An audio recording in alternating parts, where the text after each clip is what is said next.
دنیا میں بھی اللہ رب العالمین ان کو خوشحال اور سکون زندگی عطا کر سکتا ہے، اور کل قیامت کے دن بھی اللہ رب العالمین اس جوڑے کو اپنی رضامندی سے ہمکنار کر سکتا ہے۔ نکاح کی مشروعیت کے تعلق سے اللہ رب العالمین نے فرمایا کہ وَإِن خِفْتُمْ أَلَّا تُقْسِطُوا فِي الْيَتَامَىٰ فَانكِحُوا مَا طَابَ لَكُم مِّنَ النِّسَاءِ مَثْنَىٰ وَثُلَاثَ وَرُبَاعَ۔ اللہ رب العالمین نے فرمایا کہ اگر تمہیں اس بات کا اندیشہ ہے کہ تم یتیم لڑکیوں سے نکاح کر کے ان کے درمیان انصاف نہ کر سکو گے، تو پھر اللہ رب العالمین نے فرمایا وہ لڑکیاں، وہ عورتیں جو تمہیں پسند آتی ہیں، ایک سے بھی کر سکتے ہو، دو سے بھی کر سکتے ہو، تین سے بھی، چار سے بھی کر سکتے ہو، لیکن اللہ رب العالمین نے فرمایا فَإِن خِفْتُمْ أَلَّا تُقْسِطُوا، اللہ رب العالمین نے فرمایا فَإِن خِفْتُمْ أَلَّا تَعْدِلُوا فَوَاحِدَةً، اور اگر تمہیں اس بات کا بھی اندیشہ ہے کہ ایک سے بڑھ کر اگر لڑکیوں سے نکاح کروں گا، ایک سے زائد اگر بیویوں کو رکھوں گا تو ان کے درمیان میں انصاف نہ کر سکوں گا، تو فَوَاحِدَةً، اللہ رب العالمین نے فرمایا پر ایک پر اتفاق کر لو، اور اللہ رب العالمین نے فرمایا ورنہ اپنی لونڈی پر گزارا کر لو، ذَلِكَ أَدْنَىٰ أَلَّا تَعُولُوا، اور گناہ سے بچنے کے لیے اللہ رب العالمین نے فرمایا یہی سب سے زیادہ صحیح ہے۔ دیکھیے اللہ رب العالمین نے ایک سے بڑھ کر بیویاں رکھنے کا حکم تو دیا ہے کہ اجازت تو ہے، لیکن اللہ رب العالمین نے اس بات کے ساتھ مشروط کیا کہ اگر تم ان کے درمیان انصاف کر سکو تو۔ سورہ نور کی آیت دیکھیے، سورہ نور کی آپ پوری سورہ کو پڑھیے، اللہ رب العالمین نے معاشرتی مضامین پر پوری سورہ کو مشتمل کر دیا۔ سورہ نور میں اللہ رب العالمین نے فرمایا وَأَنكِحُوا الْأَيَامَ مِنكُمْ وَالصَّالِحِينَ مِنْ عِبَادِكُمْ وَإِمَائِكُمْ، اللہ رب العالمین نے فرمایا تم میں جو مرد اور عورت غیر شادی شدہ ہیں تم ان کا نکاح کر دو۔ پھر اللہ رب العالمین نے فرمایا وَالصَّالِحِينَ مِنْ عِبَادِكُمْ وَإِمَائِكُمْ، اور تمہارے نیک بخت غلاموں اور لونڈیوں کا بھی، إِن يَكُونُوا فُقَرَاءَ يُغْنِيهُمُ اللَّهُ مِن فَضْلِهِ، اللہ نے فرمایا اگر وہ غریب بھی ہوں گے، نادار بھی ہوں گے، تو اللہ اپنے فضل سے ان کو مالدار بنا دے گا۔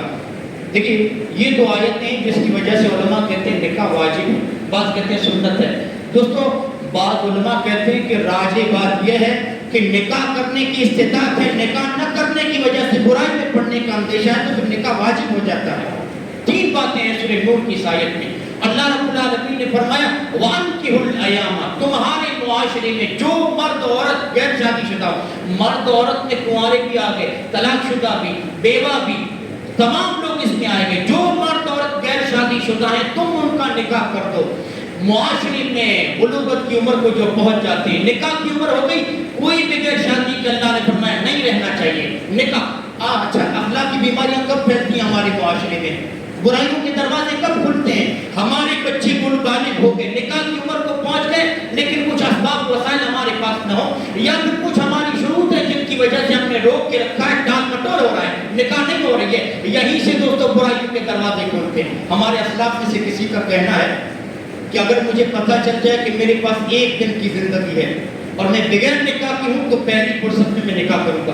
ایک دن کی زندگی ہے۔ شیخ بن باز آخری زندگی کے دن کے آخری ایام میں نابینا ہو گئے تھے۔ شیخ بن باز کے بارے میں کہا جاتا ہے کہ جب بھی ان کے پاس کوئی ملنے کے لیے آتا شیخ بن باز سے مصافحہ ہوتا، سلام دعا ہوتی، سلام دعا کے بعد قرآن اور حدیث کی دوستوں ان نصوص پر ان کی ایسی گہری نظر تھی کہ کوئی بھی لڑکا کسی گھر میں لڑکی اور لڑکا بالغ ہو جائیں، نکاح کی عمر کو پہنچ جائیں اور ان کی نکاح نہ ہو تو معاشرے کے لیے یہ مرد عورت کتنا بڑا خطرہ بن جاتے ہیں۔ شیخ بن باز کی نصوص پر اتنی گہری نظر تھی کہ شیخ بن باز سلام دعا کے بعد پوچھتے تھے آپ کے کتنی لڑکیاں ہیں، آپ کے کتنے لڑکے ہیں، وہ بتا تھا اتنے لڑکے اتنے لڑکیاں ہیں، اور شیخ بن باز کا اگلا سوال ہوتا کیا عمر ہے آپ کی بچیوں کی، کیا عمر ہے آپ کے بچوں کی؟ وہ کہتا ہے شیخ بالغ ہو چکے ہیں نکاح کی عمر کو۔ شیخ بولتے تھے کیا ان کی شادی ہو گئی؟ ہاں، مطلب بالغ ہو گئے تو پھر معاشرے کے لیے خطرہ بن جاتے ہیں، فوراً ان کا نکاح کر دو۔ نکاح نہیں ہوئی تو کیوں نکاح نہیں کیا، کیوں نکاح نہیں کیا؟ نکاح ہو جانا چاہیے۔ اگر نکاح نہیں ہوتی تو پھر اخلاقی ہمارے معاشرے میں جو بیماریاں پھیلتی ہیں وہ یہی سے پھیلتی ہیں۔ دوسری چیز اللہ رب العالمین نے فرمایا کون سی؟ إِن يَكُونُوا فُقَرَاءَ، اللہ رب العالمین نے فرمایا غربت اور ناداری کی وجہ سے نکاح کو مت ڈالو، ڈال مٹول مت کرو نکاح میں۔ اللہ رب العالمین نے فرمایا میں اپنے فضل سے تم لوگوں پر مال و دولت کے دروازے کھول دوں گا۔ محمد رسول اللہ صلی اللہ علیہ وسلم نے کیا فرمایا؟ آپ نے فرمایا تین لوگ ایسے جن کی مدد کرنا اللہ پر واجب ہے۔ کون؟ ایک وہ نوجوان جو پاک دامنی کی نیت سے، بس اسی ڈر سے برائی میں نہ پڑ جاؤں، پاک دامنی کے جذبے کے ساتھ نکاح کرتا ہے، اس نوجوان کی مدد کرنا اللہ پر واجب ہے۔ اور دوسرا وہ غلام جو اپنے آقا سے مکاتبت کر لیتا ہے کہ میں باہر سے اتنا کما کر آپ کو دے دوں، مالک اجازت دے کہ ہاں باہر سے اتنا روپیہ کما کر دے دیتا ہے، میں آزاد کر دوں گا، تو اس غلام کی بھی مدد کرنا اللہ پر واجب ہے۔ تیسرا مجاہد جو اللہ کے راستے میں لڑتا ہے، ان تین لوگوں کی مدد کرنا اللہ پر واجب ہے۔ اور ہم نے کتنے دوستوں گھرانوں کو دیکھا ہمارے معاشرے میں، شادی سے پہلے یہ عورت غربت کی چکی میں پس رہی تھی، شادی سے پہلے یہ مرد غریب تھا، لیکن شادی کے بعد اللہ نے دروازہ رزق کا کہاں سے کھولا؟ ان کو جو اولاد ہوئی نا، بس وہ اپنا رزق لے کر آئی ہے وہ اولاد، بس اس اولاد کی وجہ سے اللہ رب العالمین نے دولت کے دروازے کھول دیے۔ عبداللہ بن عباس کہا کرتے تھے کہ دولت کو اور امیری کو ڈھونڈو نکاح میں دولت کو تلاش کرو، نکاح میں امیری اور مالداری کو تلاش کرو، نکاح کرو، نکاح اسباب رزق میں سے اللہ تمہارے لیے اپنے رزق کے دروازوں کو کھول دے گا۔ اور محمد رسول اللہ صلی اللہ علیہ وسلم نے فرمایا نکاح سے انسان اپنے آدھے دین کو مکمل کر، اور ایک حدیث میں تو اللہ کے رسول صلی اللہ علیہ وسلم نے فرمایا جب انسان کو نیک بیوی مل جائے، اللہ پر نیک بیوی جس انسان کو مل جائے تو اللہ نے آدھے دین میں اس کی مدد کر دی، بس آدھے دین میں اللہ رب العالمین سے ڈرے۔ اور نکاح انبیاء کی سنت بھی ہے، نکاح انبیاء کی سنت اور انسان کا فطری تقاضا ہے۔ بعض بچی جب بالغ ہو جاتی ہے نا بلوغت کی عمر کو، تو والدین کو ان کی جذبات کو پرکھنا چاہیے، انہیں دیکھنا چاہیے۔ حضرت جو اپنے والد سے ان دو بچیوں نے موسیٰ علیہ السلام کے بارے میں کہا تھا نا کہ ابو اس کو اجرت پہ رکھ لو، باپ اتنا دور اندیش تھا، سورہ قصص آپ پڑھیے، باپ اتنا دور اندیش تھا کہ بچی کی جذبات کو سمجھ جاتا ہے، ہاں بچی کی جذبات کو سمجھ کے حضرت موسیٰ علیہ السلام کا نکاح اس بچی سے کر دیتا ہے۔ بچی کی جذبات کو بعض بچیاں کیا کرتی معلوم ہے شرم کی وجہ سے بول نہیں پاتی۔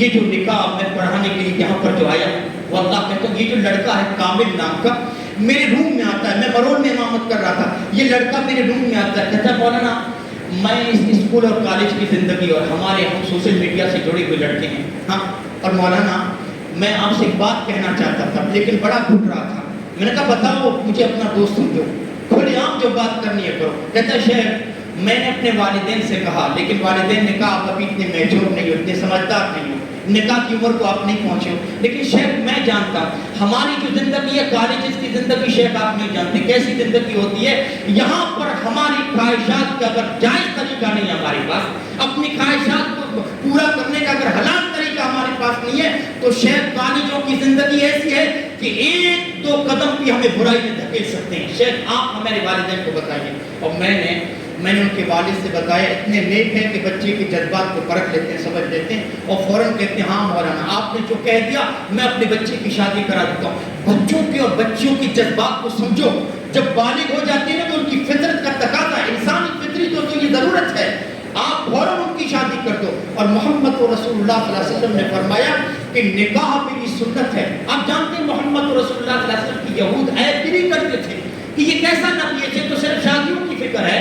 اللہ رب العالمین نے فرمایا وَلَقَدْ أَرْسَلْنَا رُسُلًا مِّن قَبْلِكَ وَجَعَلْنَا لَهُمْ أَزْوَاجًا وَذُرِّيَّةً، اے نبی ہم نے آپ سے پہلے جتنے انبیاء بھیجے ہیں سب بیوی بچوں والے تھے۔ اللہ نے یہودیوں کو منہ توڑ جواب دیا کہ اس سے پہلے جتنے انبیاء آ چکے ہیں دنیا میں سب بیوی بچوں والے تھے، اگر یہ نبی شادی کرتا تو اس میں کیا عیب ہے؟ اور دوسرے امام قرطبی کہتے ہیں کہ اللہ نے نکاح کی رغبت دلائی ہے کہ میرے بندوں نکاح کرو، یہ انبیاء کی سنت ہے۔ اور فائدہ آپ دیکھیے نکاح میں نسل انسانی کی بقا ہے، اپنے بعد اپنے نام کو اگر زندہ رکھنا چاہتے ہیں تو محمد رسول اللہ صلی اللہ علیہ وسلم نے فرمایا یہ چیز ایک راستے سے آپ پوری کر سکتے ہیں، وہ نکاح کے ذریعے۔ ماکر بن یسار کہتے ہیں ایک شخص اللہ کے رسول صلی اللہ علیہ وسلم کے پاس آیا، کیا کہتے ہیں معلوم ہے؟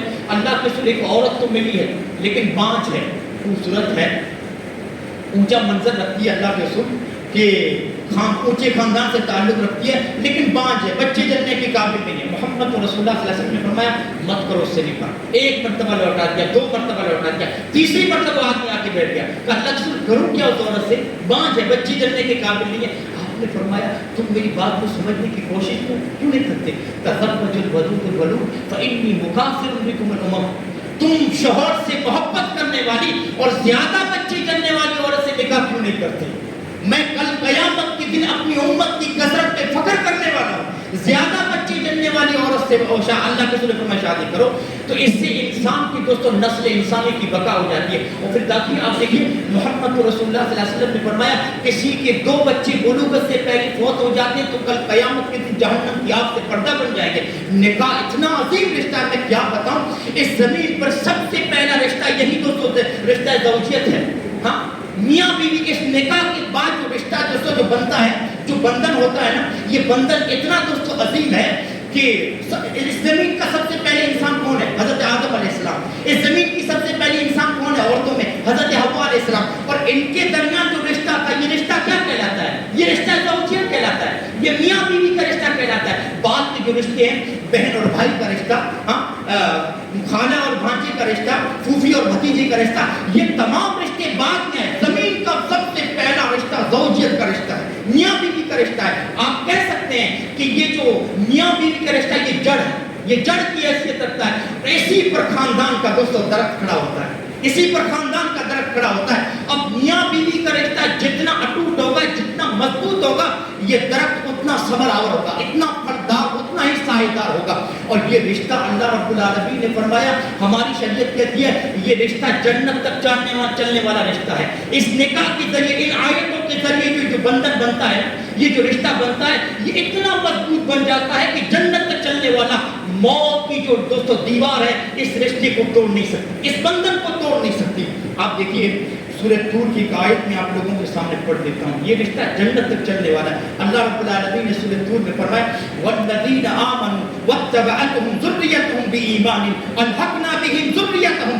اللہ نے فرمایا کل قیامت کے دن جو دنیا میں مجھ پر ایمان لے آئے نا، جنت الفردوس میں ان مومنوں کو میں ان کی اہل کے ساتھ ملا دوں گا، ان کی فیملی کو جنت میں جمع کر دوں گا۔ اس آیت کی تفسیر میں محمد رسول اللہ صلی اللہ علیہ وسلم نے فرمایا ماں باپ اونچے درجے میں ہوں گے جنت میں، بچوں کے پاس نیکیاں کم ہوں گی، جنت کے نچلے درجے میں ہوں گے، تو اللہ کیا کرے گا؟ اپنے فضل و کرم سے ان اولاد کو اٹھا اونچے درجے میں پہنچا دے گا ماں باپ کے پاس، ماں باپ کی نیکیوں کی وجہ سے، اور ان کو جمع کر دے گا۔ اور پھر یہ پوری فیملی یہ کیسے خوشیاں محسوس کریں گے؟ معلوم ہے دنیاوی زندگی کو اس دور کو یاد کریں گے کہ معلوم ہے دنیا میں ہم اللہ کی بندگی کیا کرتے تھے، اللہ کی اطاعت کیا کرتے تھے، اسی کی وجہ سے ہمیں جنت الفردوس میں اللہ نے جگہ دی ہے۔ اور یہ اتنا ٹوٹ بندھن ہے، شریعت کہتی ہے کہ بچہ اگر بالغ ہو گیا، مرنے کے بعد اس کی ماں اسے غسل نہیں دے سکتی۔ بچی اگر بالغ ہو گئی تو اس کا باپ اس کو غسل نہیں دے سکتا، لیکن شریعت کہتی ہے کہ میاں بیوی کا رشتہ ایسا یہ ختم نہیں ہوتا۔ شوہر اپنے بیوی کو غسل دے سکتا ہے، بیوی اپنے شوہر کو۔ حضرت ابوبکر کو کس نے غسل کیا تھا؟ حضرت اسماء نے غسل کیا تھا، حضرت فاطمہ کو حضرت علی نے غسل کیا تھا۔ یہ رشتہ ہمارا سماج کہتا ہے، دیکھیے دنیاوی ناحیے سے یہ رشتہ موت سے ختم ہو جاتا ہے، مانوی اگر ناحیے سے دیکھا جائے تو یہ رشتہ ختم نہیں ہوتا، یہ جنت تک چلنے والا رشتہ ہے۔ اتنی عظیم فوائد نکاح میں، نکاح کو لوگوں اتنا آسان کر دو کہ برائیاں ہمارے معاشرے سے ختم ہو جائیں، بدکاریوں کے دروازے بند ہو جائیں۔ محمد رسول اللہ کے زمانے میں دیکھیے نکاح کتنا آسان تھا۔ اللہ کے رسول بیٹے ہوئے، ایک عورت آگے کہتی ہے اللہ کے رسول مجھ سے آپ نکاح کر دیجیے، ام المؤمنین مجھے بنا دیجیے۔ محمد رسول اللہ خاموش ہے، کیوں؟ آپ کو منظور نہیں ہے، آپ نہیں مجھ سے نکاح کرنا چاہتے۔ ایک صحابی وہاں پر بیٹھے ہیں، غور کیجئے، آدھا گھنٹہ پہلے وہ جو بیٹھا ہوا صحابی اس کو نہیں معلوم کہ آدھے گھنٹے کے بعد میرا نکاح ہونے والا ہے۔ کہ اللہ کے رسول آپ کو نہیں پسند تو مجھ سے کر دیجیے اس عورت کا نکاح۔ آپ نے فرمایا مہر میں دینے کے لیے کیا ہے تیرے پاس؟ اس نے کہا اللہ کے رسول کچھ نہیں۔ آپ نے فرمایا جا ڈھونڈ کیا کچھ؟ ایک تمس ولو خاتم من حدید، لوہے کی انگوٹھی بھی اگر مل جاتی ہے تو چلے گی، جان لیا مہر کے طور پر دینے کے لیے جاتا ہے، 2-3 مرتبہ تلاش کرتا کچھ نہیں ملتا، اللہ کے رسول کچھ نہیں ہے، لوہے کی انگوٹھی بھی مجھے نہیں ملی۔ آپ نے فرمایا کچھ قرآن کی صورتیں یاد ہیں کیا؟ قرآن یاد ہے؟ کہاں اللہ کے رسول قرآن تو یاد ہے۔ آپ نے فرمایا وہ صورتیں اپنی بیوی کو یاد کرا دینا، یہی تمہارا مہر ہے، یہی تمہارا مہر ہے۔ بعض کے ادوار کو دیکھیے، حضرت جابر نکاح کرتے ہیں، محمد رسول اللہ کو نہیں معلوم، پوچھنے پر پتہ چلتا ہے جابر نکاح کر لیا کیا؟ کہاں اللہ کے رسول میں نے نکاح کر لیا۔ کنواری سے کیا کہ کسی اور بیوہ سے؟ کہ اللہ کے رسول میں نے بیوہ سے کر لیا۔ کنواری سے کرتے تو اچھا ہوتا۔ کہ اللہ کے رسول میری 9 بہنوں کے ایک بھائی تھے۔ کہ اللہ کے رسول یہ جو کنواری لڑکیاں ہوتی ہیں نا بڑی نخرے والی ہوتی ہیں، کمپرومائز کی ذہنیت نہیں ہوتی، میں نے بیوہ سے اس لیے کیا کہ کبھی میری بہنوں کو تنگی کر دیا کرے گی، وہ تربیت کرے گی میری بہنوں کی، اس لیے میں نے بیوہ سے کر لیا۔ کمپرومائز کی ذہنیت ہوتی ہے بیوہ کے پاس۔ اللہ اکبر۔ ہاں جابر نکاح کرتے محمد رسول اللہ کے رشتے میں ہے، اللہ کے رسول کے جلیل القدر صحابی ہیں، لیکن محمد رسول اللہ کو مدینے میں رہ کر پتہ نہیں چلتا۔ عبد الرحمن بن عوف کے بارے میں کب پتہ چلا؟ زردی نے کی جب محمد رسول اللہ نے اس کے کپڑوں پر کہا عبد الرحمن یہ زردی تمہارے کپڑوں پر کیا معنی رکھتی ہے؟ کہا محمد رسول اللہ سے کہتے ہیں نکاح کر لیا اللہ کے رسول، میں نے نکاح کر لیا۔ نکاح کتنا سمپل میٹر تھا اس زمانے میں۔ ہم مدینہ چھوٹی سی بستی، چھوٹا سا شہر، عبد الرحمن بن عوف جو عشرہ مبشرہ میں جلیل القدر صحابی ہیں، محمد رسول اللہ کو نہیں پتا کہ عبد الرحمن بن عوف نے نکاح کر لیا۔ اتنا سمپل میٹر تھا، آپ نے فرمایا اب تم ولیمہ کرو، بچے ایک بکری ذبح کرو، اللہ اکبر۔ ہاں بعض کے ادوار کو دیکھیے۔ آخری بات بتاؤں کہ نکاح کتنا سمپل۔ سعید بن مسیب کا آپ نے نام سنا؟ سعید بن مسیب کبار تابعین میں سے، کبار تابعین سے بہت بڑے عابد و زاہد، یہ وہ شخص ہیں جن کے بارے میں عبداللہ بن عمر نے کہا تھا سعید اگر محمد رسول اللہ تمہارے تقوی اور تمہاری نمازوں کو دیکھ لیتے تو خوش ہو جاتے، تم اتنے نیک ہو، اتنے نیک ہو۔ اور سعید بن مسیب خود کہا کرتے تھے لوگوں 50 سال سے میں نماز پڑھ رہا ہوں، کتنے 50 سال سے میں نماز پڑھ رہا ہوں، لیکن 50 سال میں کبھی لوگوں کی گدی نہیں دیکھی۔ گدی گردن کے پچھلے حصے کو کہا جاتا ہے۔ میں نے 50 سال سے لوگوں کی گدی نہیں دیکھی، مطلب یہ ہے کہ میں نے 50 سال امام کے پیچھے تکبیر اولیٰ کے ساتھ نماز پڑھی ہے۔ تبھی تو عبداللہ بن عمر نے کہا نا کہ تمہاری نمازوں کو میں جانتا ہوں، محمد رسول اللہ دیکھتے تھے خوش ہو جاتے۔ سعید بن مسیب کی ایک بیٹی تھی، اتنی نیک، اتنی زاہد، اتنی عابدہ۔ اس عورت کی، اس لڑکی کی، سعید بن مسیب کی لڑکی کی حسن کا چرچا ایسا تھا کہ اس زمانے کا جو بادشاہ تھا عبد الملک بن مروان نے اپنے بیٹے کا رشتہ بھیجا سعید کے گھر کہ تم اپنی لڑکی کا نکاح میرے شہزادے کے ساتھ کر دو، میرے بیٹے کے ساتھ کر دو، منع کر دیا۔ عبد الملک یہ وہ باپ تھے جو اپنی بچیوں کی دوستوں دنیا سے زیادہ آخرت کی فکر کرتے تھے۔ ہم کیا سوچتے ہیں امیر گھر میں جائے گی تو ہماری بچی خوش رہ جائے گی، بعد میں وہی گھر ہماری بچیوں کے لیے عذاب بن جاتا ہے۔ ہاں یہ اللہ کے نیک بندوں کے سوچنے کا دوستوں نقطہ نظر ہوتا ہے کہ کسی نیک اور جس کا اخلاق اچھا ہو اس نوجوان سے میں اپنی بیٹی کی شادی کروں۔ اچھا سعید بن مسیب کے دوستوں حلقہ درس میں، ان کے مجلس درس میں ان کا ایک دوستوں شاگرد تھا ابن ابی ودا رحمۃ اللہ علیہ، بہت بڑے نیک، بہت بڑے زاہد و عابد تھے۔ کچھ دنوں سے سعید بن مسیب نے محسوس کیا کہ وہ میرا طالب علم نظر نہیں آ رہا ہے۔ 8 دن 10 دن گزر گئے۔ ایک دن ابن ابی ودا ان کے دوستوں حلقہ درس میں بیٹھے تھے تو سعید بن مسیب نے پوچھا اپنے شاگرد سے، ابن ابی ودا سے کہا بیٹا تم 10 دن سے کہاں قائم تھے؟ تو درس میں حاضر نہیں ہوئے؟ کہا استاد محترم بات یہ تھی کہ میری بیوی کا انتقال ہو گیا تھا، میری بیوی کا انتقال ہو گیا تھا، بس اسی صدمے میں ڈوبا تھا کہ اس درس میں نہ آ سکا۔ ہاں کہا بیوی کا انتقال ہو گیا، کہاں بیوی کو؟ کہا دوسری شادی کرنا چاہو گے؟ کہا بالکل کرنا چاہوں گا۔ کہا میری بیٹی سے کرو گے کیا؟ ہاں جو بادشاہ کا رشتہ ٹھکرایا ہے، عبد الملک بن مروان کا رشتہ ٹھکرایا ہے۔ ہاں اس دوستوں غریب لڑکے سے پوچھتے ہیں، معاشرے میں ایسے لوگوں کی دوستوں ہماری نظروں میں کوئی حیثیت نہیں ہوتی، کہا میری بیٹی سے کرنا چاہو گے؟ کہا استاد محترم آپ کی بیٹی؟ کہا ہاں میری بیٹی۔ کہا استاد محترم میرے پاس تو صرف 4 درہم ہے، میں غربت اور نادانی کی زندگی گزار رہا ہوں، آپ کی بیٹی کو کیسے خوش رکھوں گا؟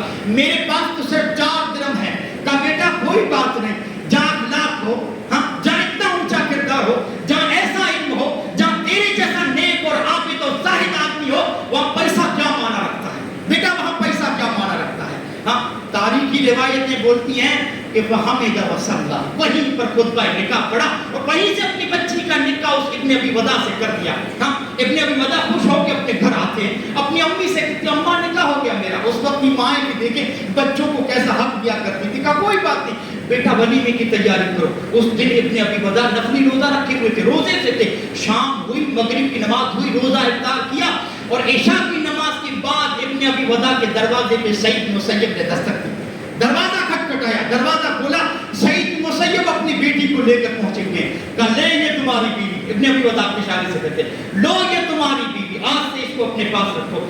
سعید بن مسیب وہیں سے لوٹ جاتے ہیں۔ بعد میں ابن ابی ودا کہتے ہیں اللہ کی قسم، اللہ کی قسم اتنی نیک، اتنی عابدہ، اتنی زاہدہ اور اتنی بڑی عالمہ تھی کہ تاریخی روایتیں کہتی ہیں کہ نکاح کے بعد ایک مرتبہ اٹھ کر اپنی کتابیں لے کر جب ابن ابی ودا تعلیم حاصل کرنے سعید بن مسیب کے حلقے درس میں جانے لگے، تعلیم کے لیے جانے لگے تو ان کی بیوی نے کہا کہاں جا رہے ہیں؟ کہاں جا رہے ہو؟ کہا آپ کے ابو کے پاس علم حدیث کے لیے جا رہا ہوں، تعلیم حاصل کرنے جا رہا ہوں۔ کہا تعال اجلس وعلمک علم سعید، کیا کہتی ہے؟